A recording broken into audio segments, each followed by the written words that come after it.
Pemirsa, dalam memperkenalkan dunia sosial dan politik kepada generasi muda, Ketua Umum Komunitas Banteng Muda KBM Banyu Biru Jarot melantik Ketua DKI Jakarta. Diharapkan dengan pelantikan kepengurusan KBM ini generasi muda dapat menoreh sejarah untuk membanggakan Sang Dwi Warna Sang Saka Merah Putih dengan program yang konkret, aktual dan paham dengan sosial media. Beginilah pelantikan Ketua Komunitas Banteng Muda KBM untuk wilayah DKI Jakarta periode 2022 hingga 2027 yang dilaksanakan di salah satu kafe di Jalan Cipinang Cempedak, Jakarta Timur.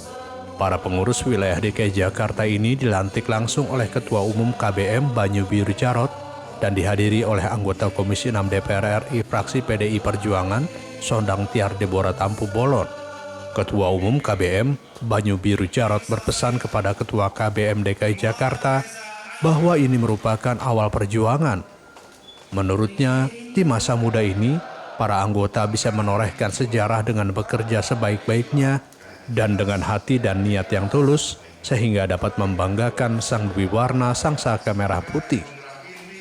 Selain itu, menurutnya anak muda saat ini harus lebih aktif di media sosial untuk mengedukasi politik dan sosial kepada sesama. Hal ini menjadi langkah awal untuk KBM DKI. Pasalnya nantinya anak-anak muda saat ini yang akan mengisi dunia politik di masa yang akan datang. Ya, ini adalah awal perjuangan dan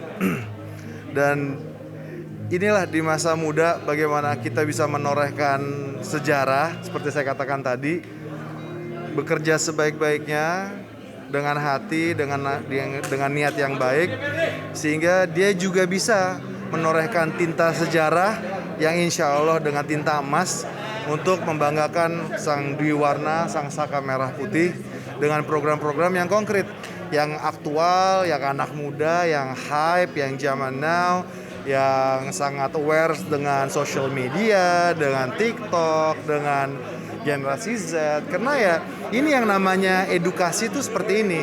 Edukasi politik awal untuk para pemuda dan pemudi Indonesia, saya harapkan ya salah satu candra kawah di mukanya itu di Komunitas Banteng Muda. Sementara Ketua terpilih KBM DKI Jakarta, Michael Rampangile menyebutkan untuk menjalankan programnya ke depannya pihaknya akan berbasis teknologi. Kita akan berbasis dan berfondasi menggunakan teknologi untuk menjalankan program-program kami. Tapi dalam 100 sampai 360 hari ke depan kita akan fokus pada 3 tema.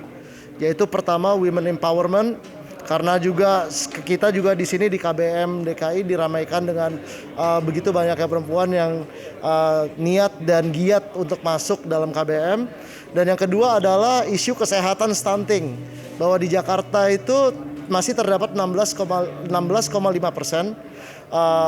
kejadian stunting, dan itu kita harus sangat hati-hati dan berwaspada karena stunting itu bukan hanya mempengaruhi fisik tetapi juga IQ atau intelligence ya. Jadi kita harus selamatkan anak-anak ini agar mereka juga bisa berbakti kepada negara.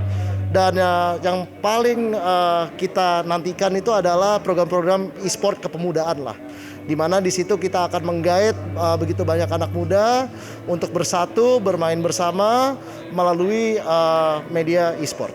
Diketahui KBM adalah pergerakan pemuda yang lahir dari rahim Revolusi Damai Indonesia Hebat dan Gelombang Dua Jari yang memenangkan pasangan Jokowi JK menjadi presiden dan wakil presiden pada tahun 2014 yang lalu. Dari situlah gerakan non-struktural dan non-sayap parpol yang dipelopori Banyu Biru Jarot ini dimulai. KBM saat ini terus melakukan kegiatan sosial, pembangunan kesadaran bagi para pemula politik, terutama para pemuda dari berbagai latar belakang. Dari Jakarta, Ari Ridwan Febri Dwi Jayanti, Nusantara TV melaporkan.